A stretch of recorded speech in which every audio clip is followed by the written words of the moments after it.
Hello and welcome back to the 27th episode of the International Greenkeepers for Hire podcast. Today, quite a special podcast. I have Dan Studders here with me. Dan is actually one of the founding members of International Greenkeepers as well, so it's fantastic to have the opportunity to sit down and have a chat and get this recorded.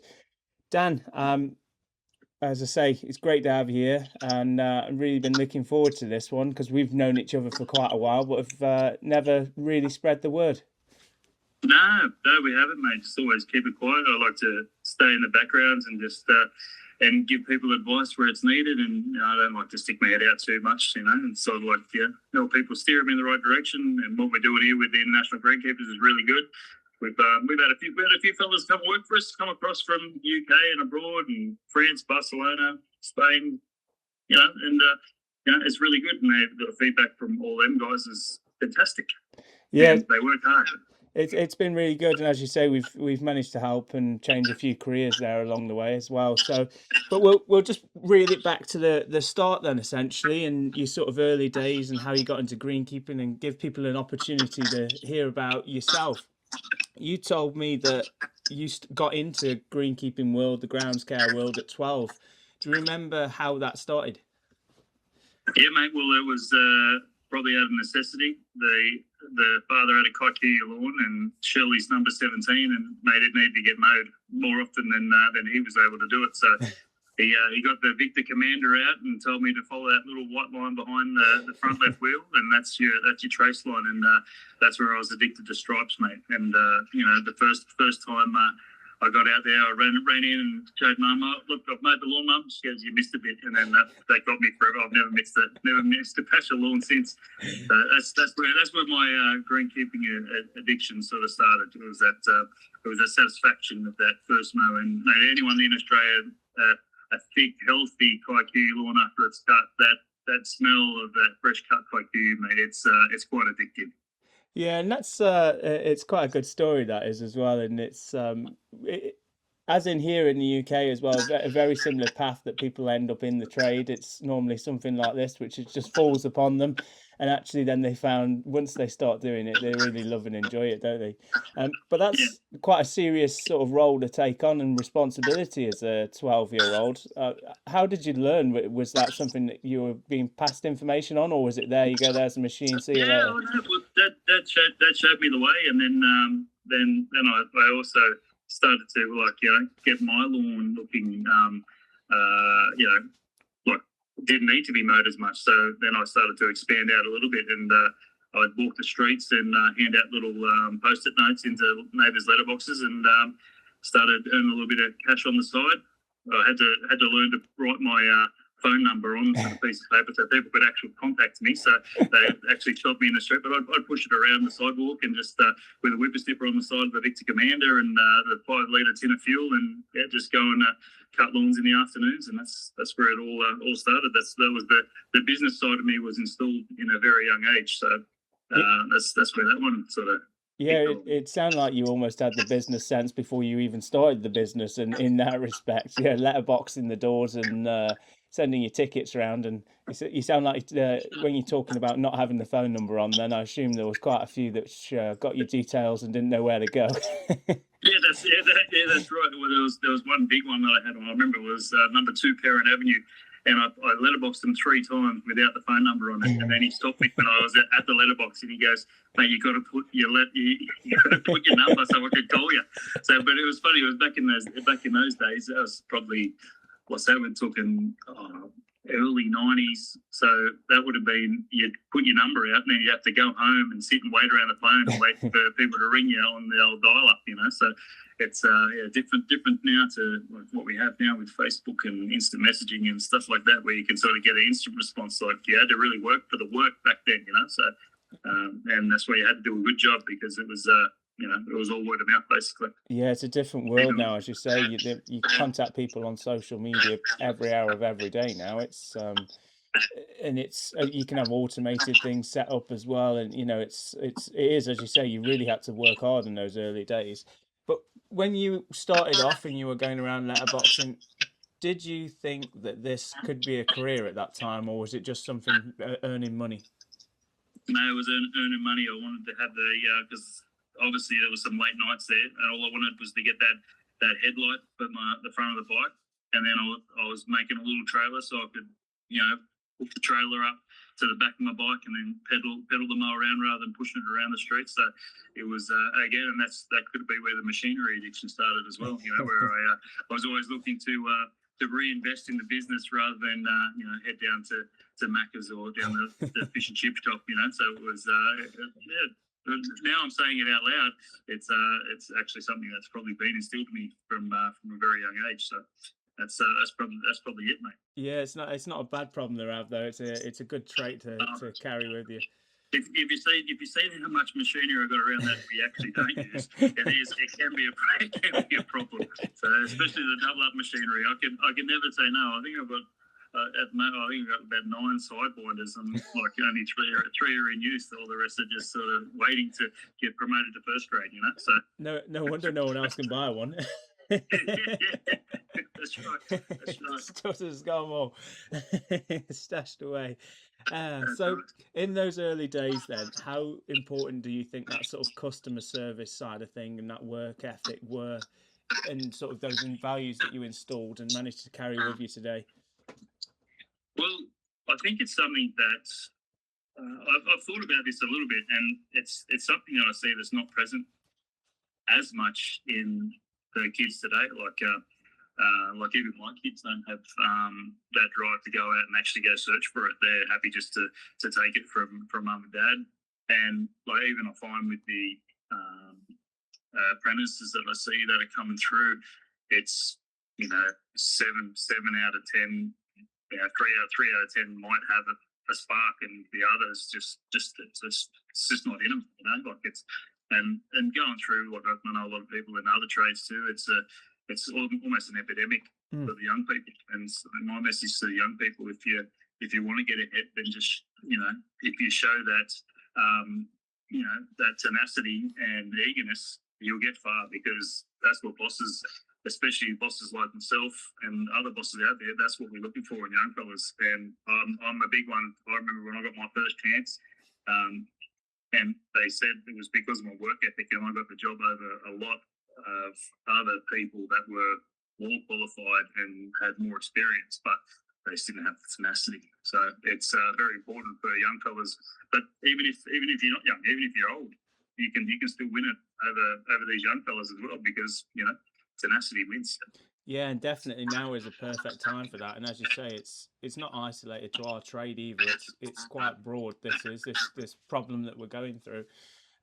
And if you're able and willing to put that extra 10% in and do a bit of courses on the side, and work the weekends, or as you say, just be proactive, you're likely to get a good job and go quite far in the industry. Yeah, proactive and present. There's also times when you talk to people and you just think that didn't even go in. So like where's that going? And then just straight out. So it's it is ever present problem, that's for sure. Your first move into sports turf, then what did that look like? When did it become a real job for you? So we had I knew I was never going to go to university. So when I was going through school and I was playing footy, year 11 and 12, we had a work studies program through school where you had to go and find a job yourself, and then every Friday, instead of going to school, you'd go to work. And luckily enough for me, one of the chaps before me, he worked at Parramatta Golf Club, and I was able to get a reference from him. And then I had to contact the club and then go in for an interview and get the work experience. So we had work experience there for year 11 and 12 every Friday, and then it went that carried on to during the school holidays. They would pay me during the school holidays, and then when I left school, they would put me on as a casual, and I was worked for 12 months as a casual. When I was balling, I was $450 a week on casual money, and then the year after, got slapped back in the face with a $107 check, including a Saturday for my first year apprentice wage. So that was only in year 2000. So it was, even though it does seem a long time ago, it doesn't feel that long ago for me. So that's how that apprenticeship started. And But the days at Parramatta were some of the best days of my life because we were a pretty poor club, but you got to do everything because you had to do everything. Yeah. So we had no irrigation on at all. It was hand water everything and knocker sprinklers. So the only thing that I didn't really gain through my apprenticeship was irrigation maintenance, and I'm actually glad that I don't have to put my hand up for irrigation repairs because it's one of the worst things to do. even though I can do it, I always sort of steer clear because I don't love doing it. That's for sure. Yeah, I know that all too well. I've been there, even with Daryl. He asked the question, "Can you fix that?" I fixed that. Next thing you know, I spent the whole week digging them up all the way around the place. That's the old head smarts, mate. You know where to dodge where you have to, but you got to make sure you can find someone to do that job for you. Yeah. Definitely. And you say you obviously made the decision to take quite a significant pay cut as well. Was that a difficult decision at the time? Because as you said, when you were doing the letterboxing, the money was quite a big part of it.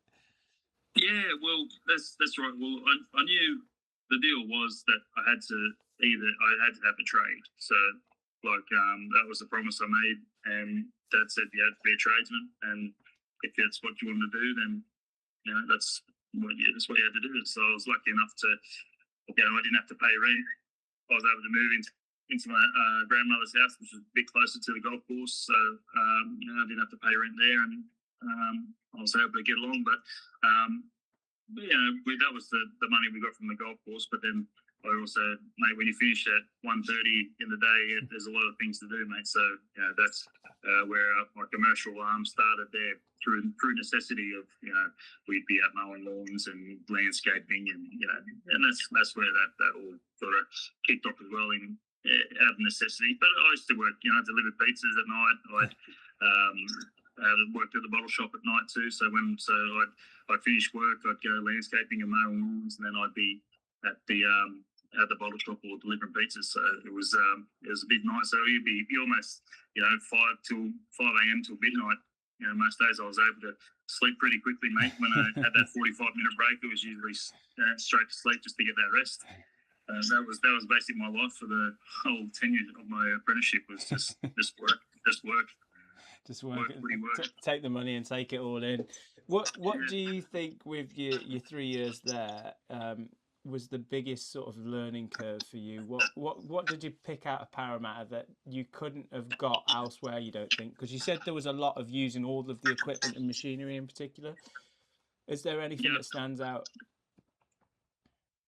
I think, well, it was the value of a team.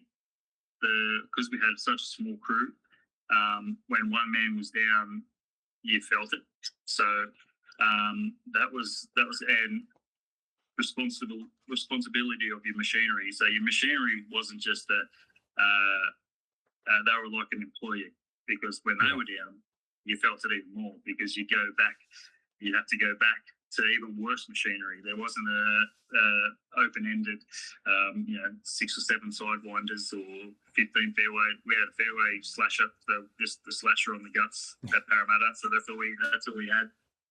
So when a machine was down, and if it was your fault that you didn't look after it or didn't service it or you broke it, that was on you. That's this funny story where a lot of people ask me when I've got an addiction with Kubota machinery, but that came from, and it's a good story, is the first front end loader that we got was a Kubota.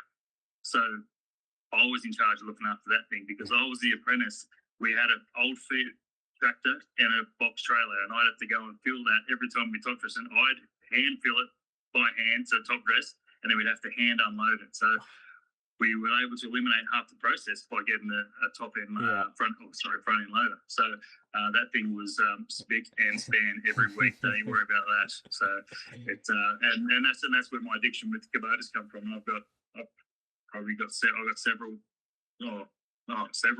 tractors, and all my tough deck mowing stuff is all Kubota just from that.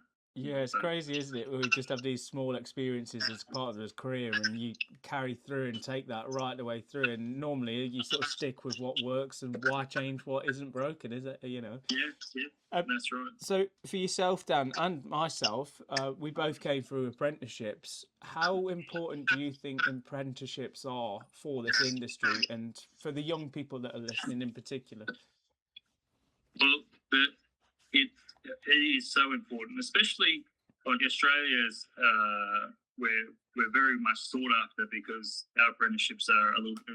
We're working on the job while we're learning the job. Where like America is such, you go into a degree first, and then you get out and get your hands dirty. So Australian apprentices are really they're sort of battle worn when they head out into the field. So, but apprenticeship can take you anywhere. So, especially the golf course industry, you can.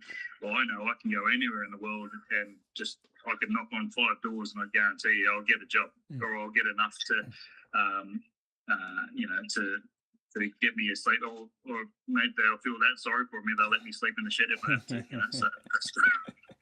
But it is vital for, and it's something that you can take with you and it doesn't have to be a lifetime job either. You can get that 4 years, and then it's like riding a bike. You pick it back up. You can have 10 years off. You can try. I've got mates that have done greenkeeping and they've done electrical work, and then they've done plumbing work, and then they'll go back into golf as an irrigation tech because they've done their plumbing work and electrical work. So it all matches in. So, and it's in greenkeeping's it's such a you're it's sort of a jack of all trades too. So you got to know just enough about everything to really succeed. And also when you become a manager, it's also very important because when you're handling budgets and you've got people coming in to do jobs for you that you're not going to do that you're contracting out, it's also good to know what stuff costs so you can manage that within your budget as well. So it's a great thing to get your hands dirty in all aspects of the trade because it'll help you later on in life. Even at home, when you're at home doing your own stuff, you sort of what stuff should cost and how to do it. Like most greenkeepers should be able to tackle their own landscaping projects. That's for sure. You'd like to hope so, wouldn't you? But I can guarantee the amount of us where we would look outside in the garden and it's been neglected, or it's sort of the bus driver's holiday, so to speak. You don't want to go driving afterwards. So after qualifying, then Dan, you moved on to ride Parramatta Golf Course. Yeah, so I went to ride Parramatta, and so we went from a $30,000 greens budget to $1 million greens budget, and wow, didn't the eyes open up there? So one thing I did notice, especially I remember there was one day when everyone was just standing around, and I'm like, because I'm a bit of a fidgeter. If I'm here to work, I want to work. Yeah. And it was a simple thing like, the mechanic's not in, we're going to change the reels over to this to that, and I'm like, well, why are we doing that? Yeah. And then you jump in and change that. Maybe they couldn't believe it. I was like, I think it might have been maybe just 20. And then they see this young fella just come in second day on the job in there changing reels. The mechanic come, what are you doing? The superintendent, what are you doing? I said, well, we've got to get out. I'm not standing around here. Yeah. So it's just one of the things. But Ride Parramatta, it was a great place to work. It was good and a bad experience. Like at the time, I worked under a bloke that I won't mention, but he was the absolute worst boss that I've ever had, and I've carried that along to my career as an employer and a boss. All the things that he did, I did opposite. So I hated him. So I said, well, if I do everything opposite to what he did, then everyone will like me. And it sort of works. I've had employees that have been with me for over 10 years, and the average stay for one of my employees is upwards of 6 years, that's a pretty good retention rate. Yeah, and it pretty much speaks for itself, doesn't it? If someone's willing to stay and work with you for 6 years, you're going to have a good outfit, a good relationship, and all of that sort of thing. And as you say, you've got people over 10 years as well. Fantastic. And naturally, you'll have a few which leave before then, but it's a good reputation to have in the industry. And as we know, it's quite a small world as well, and these things get around real quick. So what were your sort of main responsibilities then, Dan, sort of day to day when you were at the golf course? And what pressures came with changing? Because as you say, the budget was a huge difference as well. The Yeah, pressures in well, maintaining a higher profile course. yeah, well, it was a little bit, as I said, it was a little bit eye opening with a lot of the things that we did and what they didn't do. Mm. And it was like where I actually was missing the Parramatta days where I didn't really fit in too well with like the one job. Like you'd show, like for instance, you'd be changing holes, and you'd see a couple of Kaiku runners coming in from the on the edges, and you just pick them out as you just do. And then the boss would see you, and then you'd be stuck on that job for 3 weeks by yourself. So you'd get, and like for instance, I was good on the whippersnipper, so I'd whippersnip the bunkers, and you're really good at that. So every time that job come up, I was stuck on that. And then you've got groundsmen that aren't qualified. I probably didn't cut fairway. I think I cut fairways once there. I was a qualified tradesman, but I got stuck doing the groundsman job because the groundsmen learned that if they didn't do it and chucked the issy, that they didn't have to do it, rather than do it until you get it done right. So you just take the easy road and just stick the big fella on it, and get him whipping for days. I never forget one day I had to whip the creek lines, and I whipped the creek lines around, I think it was 14, 15, and 17, and I got it done before Smoko, and then I whipped the edges of the car path up to the thing, and then as I'm going back, they're going, I got that, the job was done, and one of the groundsmen goes, mate, that takes us 2 days usually. You've done it before Smoko by yourself. And I'm like, oh.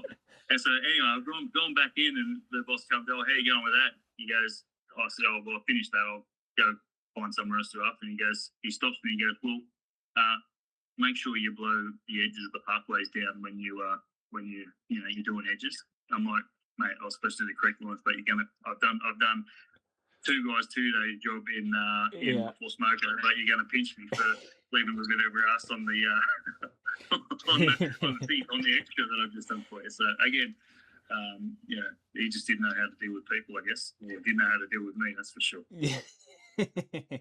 Yeah, I've been there as well, and you get good and bad managers, and some that I think back to have been fantastic, and then, as you say, there's probably one in particular that perhaps not my favourite, but at the same time, you also walk away with these, things in your mind that you remember and you keep on board with, don't you? And, there is things where you need to spend more energy on. There's things where you probably need to spend a little less on, and then there's also brings into that sort of way of managing people, as you say as well. It actually, do they need to be going out and doing that job every single day? As you spoke about in the course previously, you were out there doing everything. And it was a good, like my tenureship there at Royal Parramatta was the first time I've ever had a sick day. I was never sick, but I was just that stressed at that job. Yeah.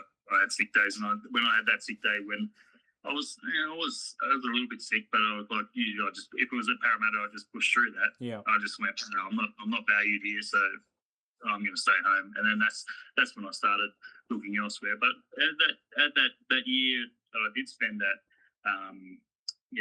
Royal Parramatta, it was good because it did teach me a lot of things that I wouldn't have learned if I had a good manager. So I'll take that to I'll take it. Yeah, that's for sure. I can't give it back, but I definitely took all the good things that I could out of that worst situation, and I realised how good I had it and how good if you treat people, what you can get out of them. So for sure. What particular moment then, Dan, do you think you became confident enough to take that next step beyond club employment? Well, it was my current wife, actually. She just said, "You're better than this. You should try and do something for yourself." So my dad was a salesman, and I started looking for sales jobs. So my nan was the licensee for Borley Wines in Australia. So I had an interview with them to go out selling wine, and which was something that I was interested in, and I was going down that path, and then that sort of opened a door to my next career, which we can talk about. Yeah. So, as you say, what sort of what was that next step? How did it all come about in terms of the beginning of it? Yeah, well, so it was pure out of like, well, I was at Parramatta. Parramatta was great. Right, Parramatta was supposed to be the next thing, and I thought because I was only young and I wasn't really exposed. I didn't really know anyone in the industry either because it was sort of just out. Because Parramatta was only we were only a 3-man crew, and Right Parramatta was the next best thing, and we didn't have as many trade days, I was lowest on the run, so I didn't really go to any trade days, so I didn't really know anybody. Like, and they would shield you from the reps. Like, they wouldn't, you didn't even get a hat at Right Parramatta when the reps came in, and the bosses would have boxes and boxes of them. They wouldn't even give you a hat. So I was sort of shielded from that. So I actually got a disdain for the Premier golf industry because I'm like, well, if that's what it's like, I don't want to be a part of it. And I love golf, and I love where I was, so I wanted to go back. But I just sort of went, no, well, I tarred everyone with the same brush, which, in hindsight now, being older and meeting a lot of these supers there, it was just, I just got the raw end of the stick. Your first role then in the sort of lawn care technical side of things, what was that? Yeah, so I worked for a company based up in Queensland, and it was a sales role. So I was like a technical lawn care manager, which was quite funny. I was able to sell myself because I actually didn't do any spraying as a greenkeeper because I didn't even cut fairways. Do you reckon they're going to trust me to spray greens? So the closest thing I got to spraying greens as a greenkeeper in my apprenticeship and first year as a tradesman was being the end of a birdie spray, mixing the molasses bucket. That's about it, So, so I had no spraying experience, but he probably saw the tenacity in me. I was a lawn tech interview. I dressed up in a suit at Norwest Crown Plaza, and I just talked my talk. And they didn't even ask me if I sprayed ever. Because if they had asked me, I would have said, no, I've never sprayed before in real life. But I knew the basis. So you'd always, when the boys would be mixing up, I'd be always hanging around wanting to learn. So I knew what was going on. They just didn't give me the chance to get out and do it. So that's where that sort of kicked off. And then we were Greenfield sort of a business in Sydney. And I think I would have been 21 when I started. And basically, they gave me a truck and said, "You wanted to sell? Go sell." We'd have to knock on doors and hand out flyers, and it was a hard slog because, mate, no one knew who you were, and the two guys that were in the job before me were out there killing lawns. So you'd go up to customers' lawns and they'd be basically dead. Couldn't spraying DSMA on buffalo lawns and cooking the whole thing, and you're returfing lawns and things like that. I'm not supposed to be doing this day. You're just doing it just to get them through. Did more top dressing than spraying, I think, in the first couple of weeks that we did. But it was another thing that you sort of had to get used to was you knock on a door and someone would say no. And then you knock on another door and they'd say no. And then the next door, no. And you had to turn it into a game. I'd write down how many no's until I got a yes. And then week after week after week, I'd get more confident, and I knew how to try and get the yes out of the person to, because I had a good product, and sometimes I had to just give it to them for free, and then that's how we started to get the yeses. And then it's a good thing when you get that yes, and then you have that loyalty straight away with your customer, and they're you're gonna be able to help them, and not you're not just there to rip them off. 100%. And then you can have the best product in the world, but you're only as good as the person that's out there saying what it does, how it is, how it works, those sort of things. That person is really important and vital. And you said just after 9 months you became a franchise owner as well. What gave you the confidence to? I was given an opportunity, so that was a big step. That wasn't where we were looking at heading. My fiance and I at the time, but I had a good accountant that was looking after my books with the landscape side of things, and and he was a bit of a family friend. And he said, "Look, it's only a little bit of money, so just go for it. And if it doesn't work, it's not that bad. You can get a job and pay for it off. You know, it's not a problem." So so we got straight into that, and then that's when I was struck well in the deep end. It was definitely a new world. So all the support systems that were promised weren't even in place. So I had to create a lot of systems myself, and a lot of things that that company still does today. Some of the things that I implemented, which is pretty cool. I don't like to brag about it, but to the boys that are listening that know who I am and what I did, they know. That's fantastic. And you say that you were managing 600 plus customers as well. How do you keep that organized and maintain the quality as well?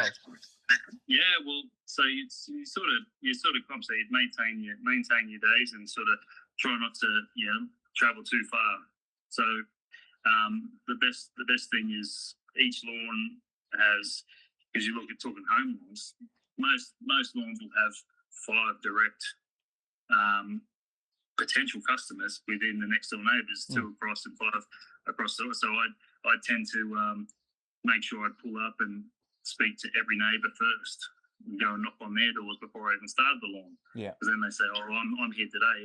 How about I do you a half price one just to so you can see what it's like, you know?" So and then I started referral systems and things like that, and then and then the customers, I'd give them, if they got me a customer that was their next door neighbour, I'd do a free visit for that customer. Yeah. If they got me a customer that was in the suburb, I'd give them a half price visit. So, and that's how we sort of pushed it along that way. So, and that's how we got to keep it tight. So at the time, I was working probably 5 or 6 suburbs that were all next door to each other, and then we sold them off and moved closer to our one main region, and then so we've got the numbers, and this was all before social media and things like that. It was all literally word of mouth, and there was no advertising other than what went in the letterbox. So it was definitely a tough slog. It's funny because it resonates quite well with me, because when I first started off in my apprenticeship, I went through a local ground care company in a similar sort of vein, but it was obviously a much smaller team. And we'd go around doors knocking on as well. And I remember one of the things that I did was I printed off a blank spreadsheet, and we wrote the customers on there. And some of them we genuinely, even after going there for 3 years, we didn't actually know like the surnames and stuff. So it was like the one next to the bus stop on such and such a road, and it was fantastic, and we loved it. And probably very similar stories to yourself as well, and something that I look back on and go, probably wouldn't do again, but did enjoy it. I still to this day, like I'll meet up with old customers that you see just still live in the area, and you'd remember their street, their dogs' names, because sometimes the customers weren't home, so you'd like, "Oh, this place has got good dogs," so you spend time playing with the dogs or whatever. And I could rattle off the names, addresses, and in some cases, probably 90% of the phone numbers were stored in the head. You know, it was a sickness that I had, that's for sure. Yeah, or a passion. You know, it was definitely all consuming, that business, for sure. 100%. And then even now when I go, because I don't often go to that area, but some of the family still lives in and around there. So when we travel up, I did that. I planted that hedge. I cut those trees. That lawn I installed. Or it's good fun. It was a tough one. You'd be driving around and you'd be just looking at lawns, and it's like, geez, always opportunities. It was a great time. That was both stressful and really good. And we met some great people. We made some really good friends along the way that are still friends today. They're still in that franchise system. And, some that are left, but some good friends. During your time there, Dan, what would you say was the biggest challenge? My biggest challenge was mental health, really, to be honest, because it was a very repetitive job. Yeah, and it could get you down sometimes, because you'd have a 8-week block, and then you'd start again the same 8-week block, and then you'd 8-week block, and then 8-week block. And when you're, not to say that I was the best, but I got really good. And so it was just autopilot. So then when we did that, we changed it up, and I started to employ people just to, side saddle in the truck with me, just so I had someone that took visual by himself. So I had someone just to talk to and then get the jobs done. But then that exploded as well, because we were able to go from 13 jobs a day to nearly 30 jobs a day, and then we were able to really explode, which was good and bad at the same time. Yeah, and I know that one. We had some jobs on a 2-week cycle and some on every week. Every Wednesday was like sort of the weekly ones, and it did get to the point of where we'd streamlined it that well. And as you say, then we got an apprentice to help and sit in the van with me as well to sort of unload and do the whippy snipping and various other bits. But it just got to a point of the monotony, as you say, of just actually going around the same round again, trying to pick up a few customers down the road. That's probably also what put me on the sort of line of saying I've done what I can do here. I need to take the next sort of opportunity. And I guess that's probably what happened with yourself then, because you took the decision to sell your franchise interests and move into what you're doing now then, Ground Solutions Australia. We also there was another little one in between too. So I started a pest management company, which I don't really tell many people about, but I never forget, I was spraying a lawn and I saw a bloke put up. My utes and trucks were they were set up great, and I saw this one pest controller rock up, and it was one of those jobs that you were always like, oh, that's too technical, red lawn care, And I looked at this bloke pull out of his tag, and I said, I've got to be smarter than this. So I had 2 employees running 2 trucks, and I had a ute that I was running around in, and I thought, oh well, I'll educate myself here. I'll go do the pest management course. So I went and did my pest management course, and then I was able to just by servicing my customers, I was able to increase turnover by, I think it was nearly $160,000 a year just doing pest management. Yeah, but then that got around, and then you're competing with doing my customer base, but then the other customer base where I was competing with guys that were doing houses for $80, where we're $280. Yeah. So, and when I sold my franchise, the pest control business, that went with it, because I wasn't going to do jobs for a quarter of the price. So, but that's where that comes. But then that's I think that's where the monotonous side of the job came in, is where you'd have a lot of time where you'd just be thinking about other things. So and you'd have people, they'd come up to you and go, oh, why don't you spray the footy field, or why don't you do this? And I used to handle a lot of work out to lawnmower guys, renovation and top dressing for my customers' lawns. So when I went out, we started to dabble on that and started to do lawn returfs and stuff like that, just to fill in. And that's, I suppose, where Ground Solutions started. And we started with 2 guys, a truck, and we bought a couple of machines and found one good contract. And then, we just went from there. How do you position yourself then, starting off in quite a probably competitive business, and put yourself forward as a front runner for these sort of opportunities that came up, the renovations, the aeration, the spraying, the maintenance side of things as well? You sort of, how do you put it?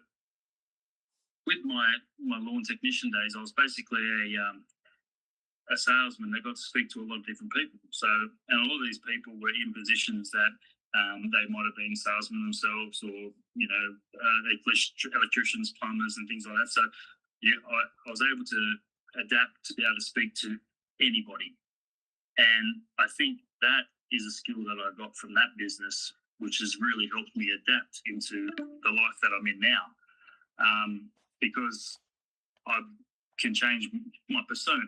I'm still me, but I can adapt to the person that I'm sitting across from, and I can be likable quite quickly. So that's one thing that's sort of helped me in my transition to talking to people at council, or people at clubs that are volunteers and things like that. Like it's you're able to adapt to find what their needs are, and that's what I was doing on a daily basis, was I had to initiate contact, find out what their need is, and then deliver a product or service that can service that need. And that's basically what we've pulled into our business at the moment.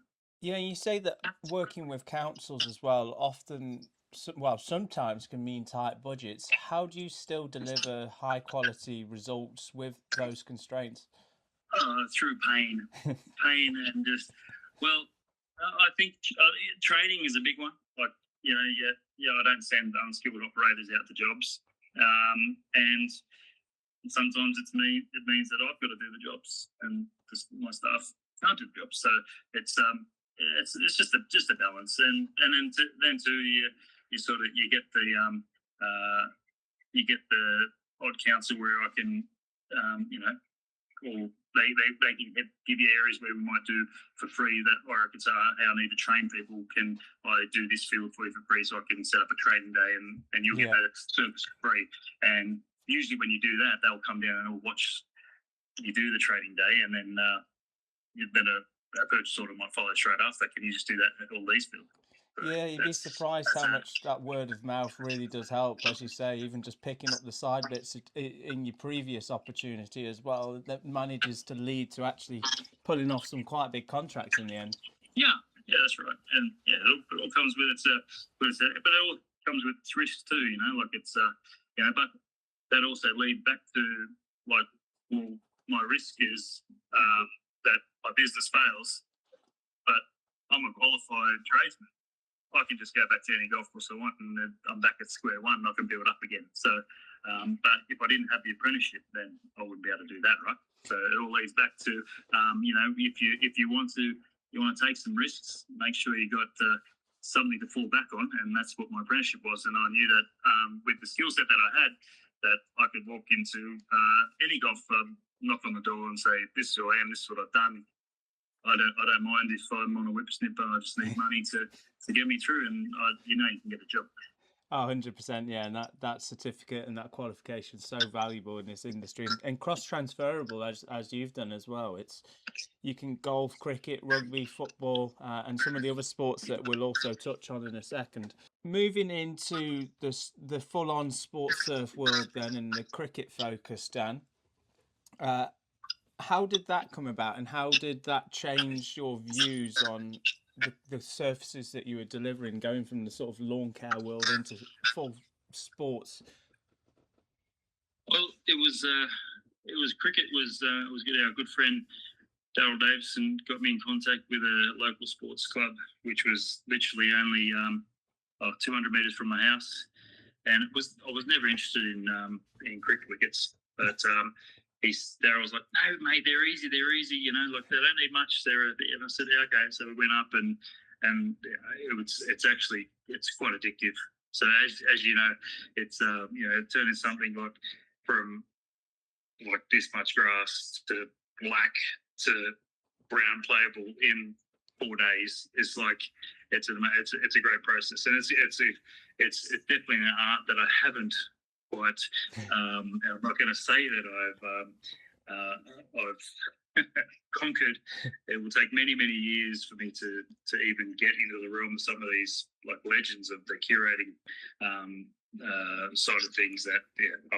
I'm happy to be my little C-grade park cricket curator and go up and the part of the payment is that the beer fridge is filled with Great Northerns, and we have 2 beers while we're rolling on a Friday afternoon before we mark up.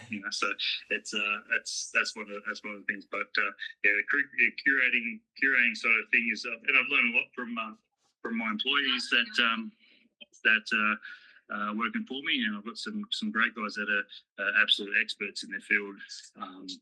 That we both know a gentleman very well, and he is like one of the best I've seen. And week after week, he just amazes me what he can do, and I definitely learn from that. Going to the wickets are one thing, but the sports fields, like where you're going from bent to cooch and 3 mil to 15 to 30 mil. It's like, please. And then with my background in spraying and things like that, like dealing with cooch grass and being able to eradicate every weed is not a real issue. So I wasn't too phased about the outfield, but it meant I get to buy bigger machines and have a few more toys, which is good. So that became a problem. That became a problem in itself because that put the pressure on because the machines would vary from 50,000 to 120,000 per machine, and when someone would say, "Hey, I've got a job for you that's going to cost you, it's going to be worth this much, but you need this machine," the cost analysis on us would be it wins. And mate, I've had some machines that I've purchased, done one job, and they've just never been used again, but they've been paid for on that job with profit. So it's just another one of them things. But again, it's the risk that you got to take. And people that know me, that I'm not adverse to throwing myself out there and going, yeah, we can do it. Well, and it's a lot of times when you back yourself and you see, oh, someone else has done that, so why can't I do it? This is my industry. Sometimes you might not be the master of it, but it's you can't be the master of anything if you don't start. That's completely it, and if you've got to put yourself out there and put your sort of hat in the ring, haven't you, to see if you'll win. Otherwise, you'll never actually know. So, Dan, for the listeners that aren't aware, this is a bit of a technical side of things, and particularly on the cricket wickets, there is a lot of variation across the world on how they're made up. And you mentioned a few bits there about blackening up, as for example. How would you typically prepare a wicket? So if you go from a square that's just been, you've done all your renovations, it's been maintained, it's got good coverage. How do you go from that week of Saturday to getting it ready? This is where my business skill comes in play, where that is outsourced to my main guys. So that's there's so many different aspects that come into it. And as I said, I'm not going to be the proclaimed expert on cricket wickets, especially my main man is. And what's some of the stuff that he's done? I like you go, how do you even get from there to there? And you wonder, but it's all prior preparation prevents piss poor performance. Yeah. So it's all in the priors. Your renovation has to be good. Your grass coverage has to be good. Your clay levels have to be good. You have spare clay to be able to repair the wickets. You have to show up on the Monday to repair the damage. You have to be there on the Saturday if you're Premier Cricket to be there to make sure that the pitch performs during the day. So there's so many things that come into play that you sort of, unless you're a dedicated curator to that field, it's very hard to sort of explain it. But every pitch is different, like every golf room is different, every outfield is different. And especially when you're going from site to site, like one of our boys was, he looked up to 20 sites down in Melbourne. And it's like, they would all be there. Well, you'd have your same sort of routine, I guess, but you got to also adapt to the club or the game, or like there's so many different things, and the type of game that you're playing. If it's a 2-day, 1 day, so if it's kids cricket, you might just whack them on an old one. They're happy with it, So it's there's so many different variables that come into play, and unfortunately, that's the guys that we might even get on a podcast. We can revert back to this conversation and so it's like it's one of the things that I'm not the expert on. I know enough to get me, so I can jump on and fill in, and that's what I tend to do. And I'm one of those guys. I'm a bit of a hands-on boss. I like to like when something's on, I'm there. I'm not going to stand in there and just point. Especially when someone's employed to be the expert, and that's where we're getting at to our business now, where we're employing. I'm not the best. I know just enough to be good enough. But when there's someone better than me, mate, go for it. I want to learn from you, and that's something that you have to evolve. And that took me a long time to rein that back. When someone is actually better than you, to actually say, well, show me. Yeah, and then let them go, and that was one of the things that I learned from Ride Parramatta as well. Is like that would be to your detriment, where it's not. It doesn't have to be. It can be to that guy's fulfillment, where they want to go and do everything to a level that you might not be able to achieve in your skill set. So, but you learn. I probably know more than most general greenkeepers, but there's a lot that has to absorb into my day, and a lot of that administration background stuff and things like that. But that's all on us too. So like my work day is a long day, and we don't some of these clubs with the. If I didn't have the right people, we wouldn't have the contracts. That's 100%. And I let all my boys know that it's them. We're a team, and when it's on them, it's on them. And so I'm here to help on the HR department, and the general morale lifter. I like to lift morale when I get to site. It's and it's always a good thing. But that's the general. That's the prior preparation, and that's some of the curators out there would surely attest to that. But if you're not prepared, and Mother Nature can be a mother too, to be honest. Like you can bleep that out or not bleep it out, but and we've had some hellish weeks, and like even up in Brisbane, some of that's like we've had hailstorms, covers blown off, and then old mate's got first grade playing on it the next day. I'm like, how? Like you just go how? But it's just that's his he knows what to do. So it's and that's why you have him in have those people in those positions, and it's it's also it also depends on your club's budget as well. Like we've got some poor fellas that can't even get water out on squares. Like it's and that's a hard one to manage moisture when you can't even get moisture out there. And then fellas that are almost snowed under with water, and you got people screaming at you because it's raining all week. No one put the covers on to help, and it's a sunny day on Saturday. Why aren't we playing cricket? Yeah, definitely. You spoke about the importance of having a good team and good communication with that team. How important is it also to have good communication with the clubs and coaches, and maybe even the volunteers that are in and around these clubs as well? Well, it's paramount, because they're your eyes and ears. So they're getting into conversations that you aren't privy to as well. So it's culture. So it can almost be poisonous if you have a bad culture at a club that you're working at. There's been a few clubs and contracts that I've had that didn't sit right with me, and I didn't fight for them to stay, and I just let them go. And there's been places like we used to look after a lot of shopping centres, and it was the same sort of deal. Like you have a change, a new centre manager or a new operations manager, and you just didn't like them as such. And but me, a business isn't all about money, because at the end of the day, you're taking days and hours out of my life, and if it's not fulfilling to me, then I don't want to be there. So if we're at a good club and the people are good, and 9 times out of 10, the contracts that we picked up at the start of my career getting into maintenance contracting is because they've been let down by others, and we're there to help.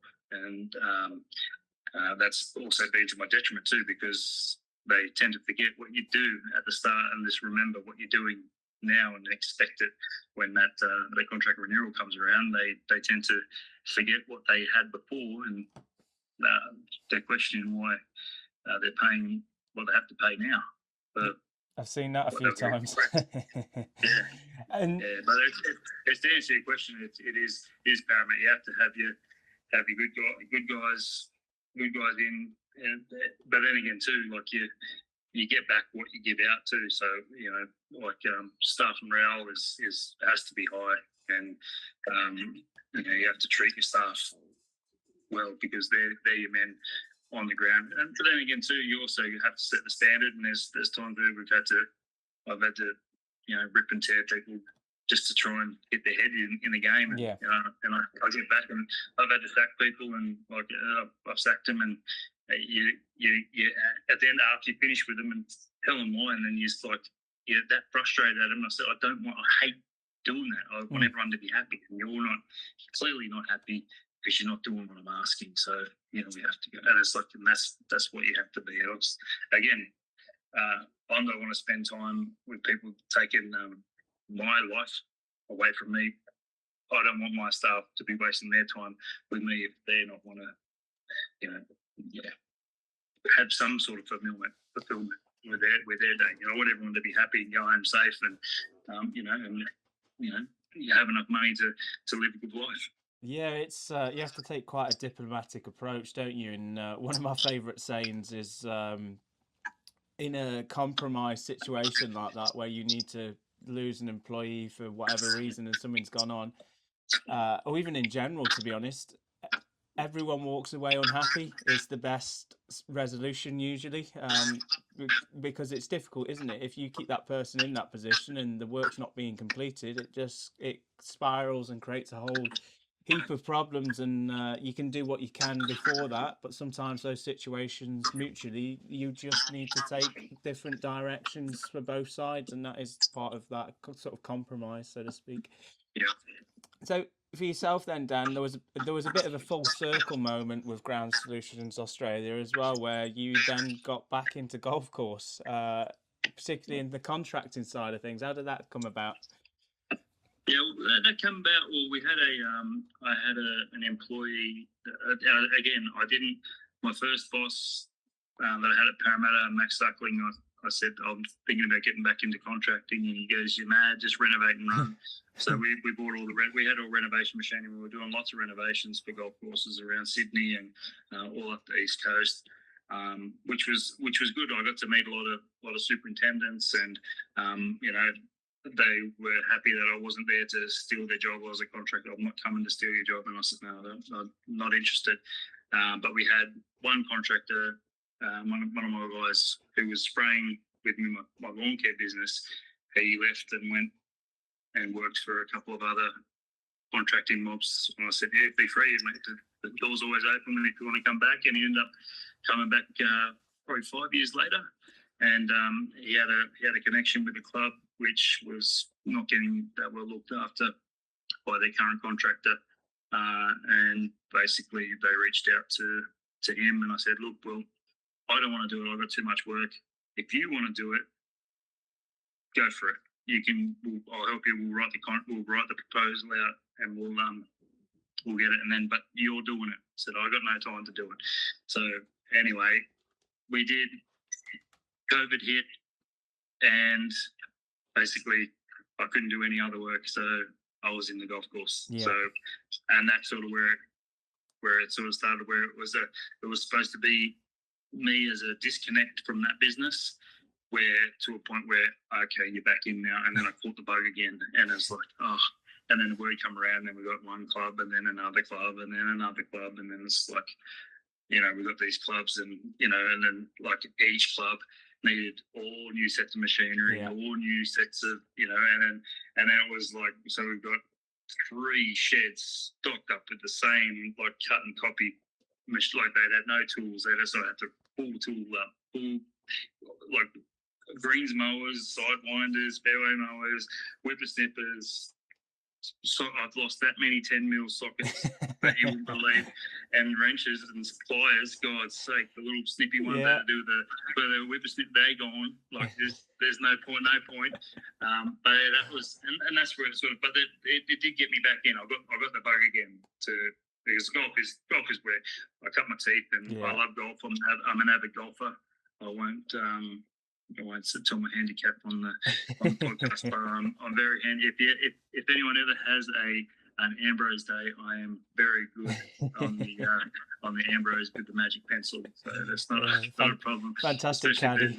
Especially if there's a couple of beers involved. It's always a fun day. But golf's a big passion of my life. I'm lucky enough to be heavily involved. I've also got a good friend of mine that runs a tour company, and I get to go as a tour guide to the Masters every year and take groups of guys over there, and I get to walk the course 2 days of the week, and get to play some of the top courses over in the States. I get that. That's my little 3-week break every April, which is lovely, and to be able to tick that off the bucket list very early, and then over and over again, it's been a wonderful thing to really. That's really opened your eyes up. The Masters fever in golf. You can see why. If you ever get a chance, you can definitely hit us up at 2 of the Greens. not a business plug, but if you ever get a chance, do it while you're young, because it's a lot hillier than what you think, and it's a great experience, and it's a great week of golf. Yeah, it's fantastic. It's amazing to hear your stories and how, particularly in Ground Solutions now, has progressed over the past few years. Because even looking back now, I realise that we've been in contact for 7 years, which I'm not quite sure like where that's gone. Okay, but for you now, where do you see the business heading? Is it in the place where you want it to be? Is there potential room for more? Look, there is. I'm facing the challenges with same as everybody else. Like, you know, our administration team isn't probably as strong as what I'd like it to be, and we're competing with guys that have HR departments and can print up glossy folders at an instant, and they've got guys that are out there just selling and providing contracts and services that they can't meet. They haven't got the staff, and like people just went and work around you, and it gets really hard. You have to fight for every win, and like when it comes to contract renewal time, and you got to get back in line. That's when these big fellas can come and undercut you, and sometimes it's the money that wins. Not the I call it the fishbowl mentality, mate. When they go around, the goldfish go around, they forget what they had, and it's just a new thing. It's like so you got to be very careful on that one. But the direction for the business is number one is to look after what we've got and who we've got, and we're doing that. We're getting better with our processes, and it's like I'd love to be able to duplicate myself, and to have like a contract manager that could go around and just take a bit of the load off me, so I can free up a little bit of family time, and also be able to spend some more time at each site rather than bounce like quickly and get stuck at each site, because that tends to happen. You go there for 15 minutes and you see something that's wrong, and it's easier just to do it yourself, and then you're stuck there all day and you miss all your other appointments. So I think that's the next thing. Probably look at maybe moving a little bit away from golf, because it's really hard to find staff.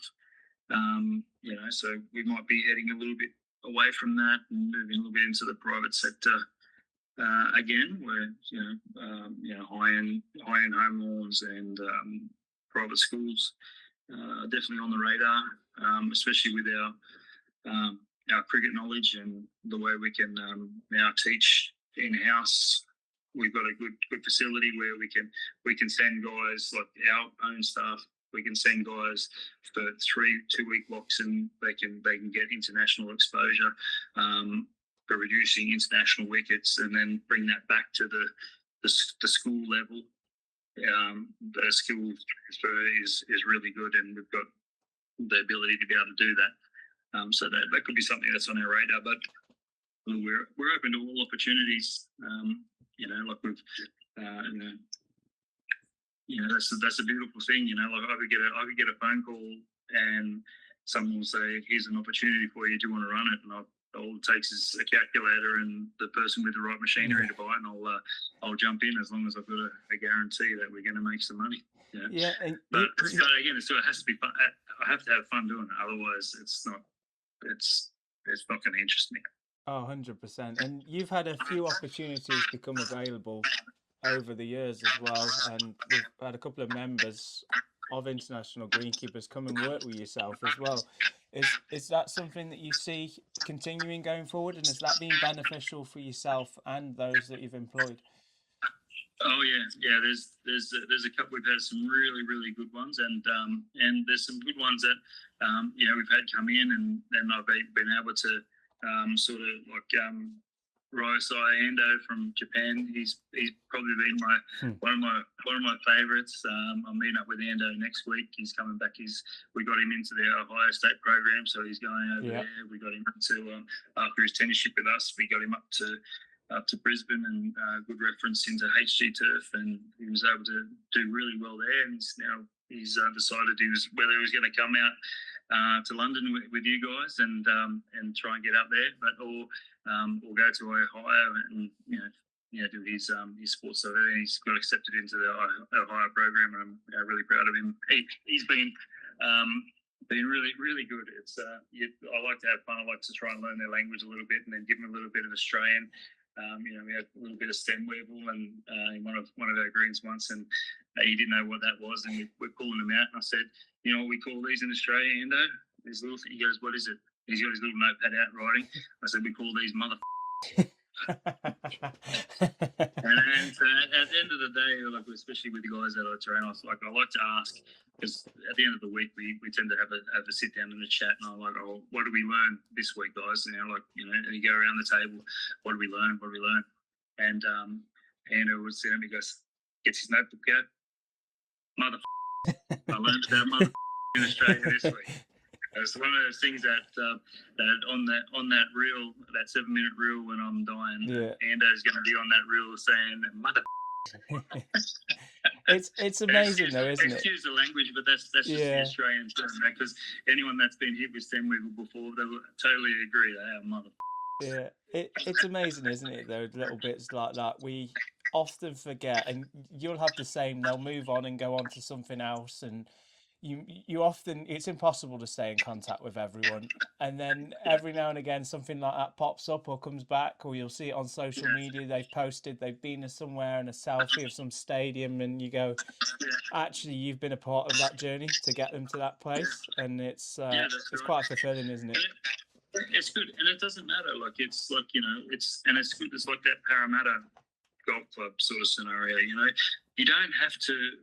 If you want to become an international member, you don't have to always look to go and work at the big clubs. Like the big clubs need you, it'll be easier to get employed, but you could be lost as a number in a big crew. Where the smaller clubs, they're going to appreciate your help because they need you, and you might be a little bit more exposed, but there will be people there to teach you the skills, and especially with my guys, I like to teach them, show them, and leave them go, and let them make mistakes, because a lot of these guys might have come from places where everything was, like they were just a number, and their little mistakes might not be, as noticeable because there's so many people doing the same job and they can't narrow it down to who it is. But when you're the only person doing that job, the mistakes there, and it can fine tune you. So it's not a bad thing. And I say to my guys that whether they're working or not, as long as it's not a big fuck up, but you scalp a bit here, it's all right. It's going to grow back. It's all right. Just don't do it again. Yeah. You get a couple of minutes, just don't do it again. This is the reason why. And it's like with Barry, he's going to rip you because he doesn't like it to look like that. Barry, the board member. So that's one thing that I think working for a smaller club or a smaller contractor, you'll learn more. You'll get a bit more hands-on coming from an international, and I think it becomes a bit more family rather than they still have, and there's clubs out there that got 20, 30 guys that they do have that how would you say, culture. But you're more likely going to get that culture in a smaller crew.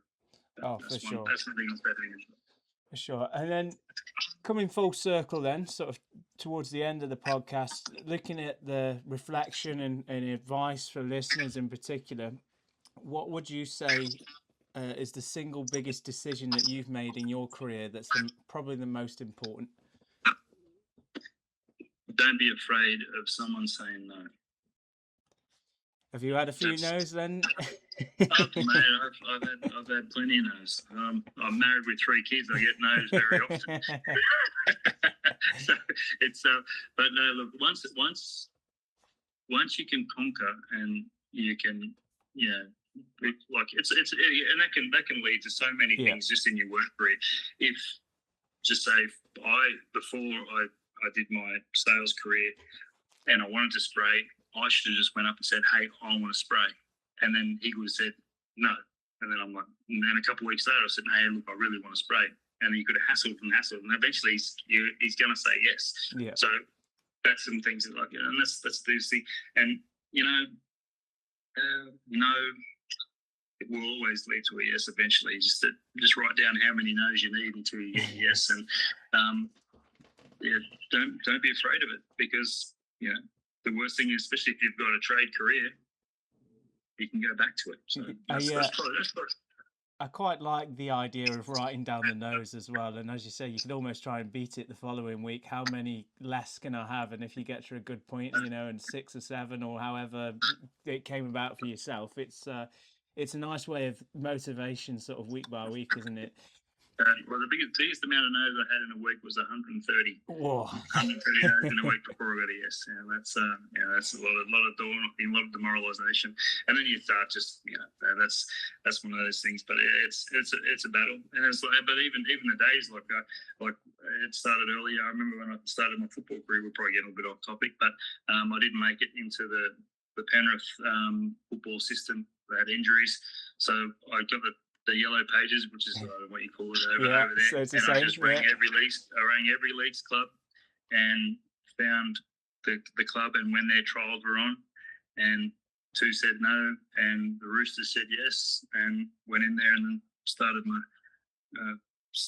speckle of a football career at the Sydney Roosters for a couple of years, and it was all because I had the tenacity to open a phone book and just ring them and ask, can I come play for you? Yeah. If I didn't do that, I just wouldn't have played for anybody. It is amazing that little things can come about just by a spark moment, as you say, picking up those the yellow pages and having to go through them and seeing who's available. What do you think, Dan, has been the most challenging problem that you've faced, and how have you dealt with it over the years? The most difficult problem was probably the change between being a businessman with no kids to a businessman with kids. That's probably been one of the hardest things, because you have to and look, I chose the kids over the business, because I had to it's one of those things. It's what they're not going to be kids forever, and one day they'll be gone, and then the business you can start back there. You can work 12, 13 hours a day, when the kids are older and they're going doing their own thing, So it's that was a hard challenge, that transition from that. The transition of probably having sustained business that was like basically an oiled machine to opening the door back to nothing and starting again. When I left the lawn care business and started Ground Solutions. That was a tough one, but that took tenacity and grit. And and then there was days when me and Chris was we'd have people come and leave, staff come and leave, and we're just picking jobs just to pay wages. And there was one day I looked, I said it was just me and him left. There was only 2 of us, and we were just beast mode. We were just knocking out jobs and jobs and jobs, and then we built the staff back up again, and then that's where we got to where we are. And he's still here with us, and there's been hard. Oh man, there's been so many nights where you go to bed literally crying because it's just so hard. And then you get on top, and then the tax department comes and then takes it all off you. And that's a tough one. And then when you have those times, the no's seem to hurt a little bit more. When you're down. So, but. I've got a good mate that lives next door, and we often quote Rocky, and he's like, "Get up, Rock. Mickey loves you. Ain't you no bell?" And you just okay, and you get up and you just go again, So it's that's one thing. You just gotta keep going. And if it's not happy and it's not fulfilling your life, there's I've got another good mate that said something to me. He said, "No matter how far you travel down the wrong road, turn back." Yeah. So so I can travel down this road, and if I've got to turn back and go back to striping up fairways at a Group 1 golf course after the mechanic's done all the servicing and backlapping for me, and I just got to go out and cut with the headphones on, which weren't allowed when I was going through. We weren't allowed headphones at all. Hey, that's not a bad thing, right? Yeah, exactly. You've always got something. If you could switch roles with any groundsman, any greenkeeper in the world for a day, whose job would you choose and why? Wow, there's so many good guys that it could be a few guys on a few different days, especially those fellas that are really right into the trade days and get to seem to go to all of them. I'd like to trade them to all their trade days and have all those staff doing the jobs. That'd be pretty good, like the golf days when they're playing those good golf courses. Look, I'd love to swap with. We go to Sage Valley over in the States a lot. I love to, and we've got a chance to go through their facility. I'd love to sit in on one of those big American golf courses where it's just a proper business, like full agronomy team and stuff like that. Just to be immersed in like all the Masters set up for that whole 3 to 4 months beforehand, like just to see how they would do that would be so cool to swap with them. But not even swap. I don't even want to swap. Fly on the wall. I'm happy just to sit, be a fly on the wall. Exactly. I'd love to just sit and do that.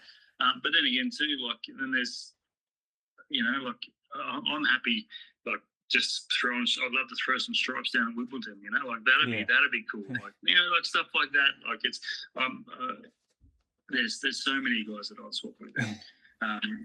There's probably not many that'd like to swap with me, but it's there's definitely a few. But if anyone does want to swap with me, and we'll do that. Let's reach out. Reach out. We'll have a good time. How would you say that you unwind and relax after a challenging day at work? Well, it depends on what I've got after work. So my work day is like the physical work day might finish at 3 o'clock, and then I've got the kids running around, and then I've got the landscaping projects at my own home, and then I've got all the book work and all the things. So it'd be definitely a cold beer if it's hot. If it's cold, a glass of red wine, and just a wind down, a shower, then a cold beer, and then that's a good wind down for me. And then and before I go to bed is write everything down for the next day before you go to bed, so it's out. So I usually do that with that cold beer after I've had the shower. So reset, get down, write everything down, and then there's no excuse for you to not have a good night's sleep. Yeah, you'd be surprised how many people have actually said that as well. Make that list before you go to sleep, and then at least when you wake up, that's tomorrow's problem. Yeah, that's right. It's out of your head. And then finally, Dan, my favourite question: what is the one piece of greenkeeping equipment you couldn't live without, and how does it make your job easier and maybe even more enjoyable?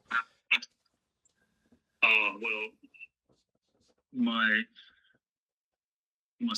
brand new John Deere sprayer is sensational. So, especially coming from the spraying background, the ease and usability of this new John Deere sprayer, so good. It's that's my kit, and I'll keep that one. No one gets to use that one. Comes home. I've let a couple of people have a crack, but my spraying gear is that's my stuff. That's my go. That's my happy place. Like all my pumps and hoses and stuff like that. That's I'm the wizard on those. I'm comfortable with working on that. But yeah, that my JD sprayer at the moment, that's my favourite bit of kit. But I do have a little sidewinder addiction. We touched on that earlier. I think there's 8 or 9 in the fleet that I love kit. It's cheaper to buy them than to try and find parts for them, right? So and we picked some of these machines up for next to Nick's, and swap jobs for them on my Air 2G2. For the Air 2G2 is another favourite of mine. That's a great machine that we've had. Still not. It's a longer day. It's a long day on that Air 2G2, but that did open a lot of doors for me, which was good. But good Chris Simon. That's a good one. Yeah, good choices there. I do like them. Dan, it's been amazing. This has been a fantastic chat, and to have you on the podcast. Just before we sign off, is there anywhere people that can find you on social medias and they can get in contact? We'll put some links below, but just so they can hear that. Yeah. There's a couple there. You can get me at groundscare.com. pretty sure I've got an Instagram tag. I'm not that good. I'm not that good on the Instagram. But if anyone wants to contact me, you can also contact me through yourself, Brad. Yep. So if anyone can't get onto me and they're on this podcast, and by all means, the door's always open. As you know, Brad, I'm very active, and I never close the door to anybody. Anyone who wants to have a chat, you can be working for a competitor. I don't care. Like you're a greenkeeper, so if you're a greenkeeper in my eyes, mate, we can chat. Not a problem. So anyone wants to reach out and chat, mate, feel free. Yeah, and yourself, as we said before, you've had quite a few of the members come and work for yourself. So there is that opportunity for anyone that is in Australia or is looking to work in Australia, that Dan might have some positions available. So again, reach out and let us know, and we'll try and sort something out. Yeah, that's right. And again, too, like I've got a lot of friends in the industry too that are local as well. So yeah, like we can definitely point you in the right direction. If I don't have a spot at that time, I can definitely shoot you in the right direction. And with a recommendation, you usually get something. Yeah, that's for sure. But come to Australia; it's lovely, as you know, Brad. Dan, it's been amazing, and as you say, it's been a long time coming. I'm looking forward to hopefully coming back next year and spending a bit of time in Sydney as well. So great to have you on the podcast.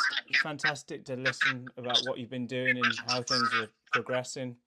And thanks for your to you, time. Brad. From us to you, mate. You're doing a great job. So keep it going, keep the ball rolling, mate. And he's one of the stalwarts of the industry. This guy right here, Mr. Bradley Tennant. Thank you very much.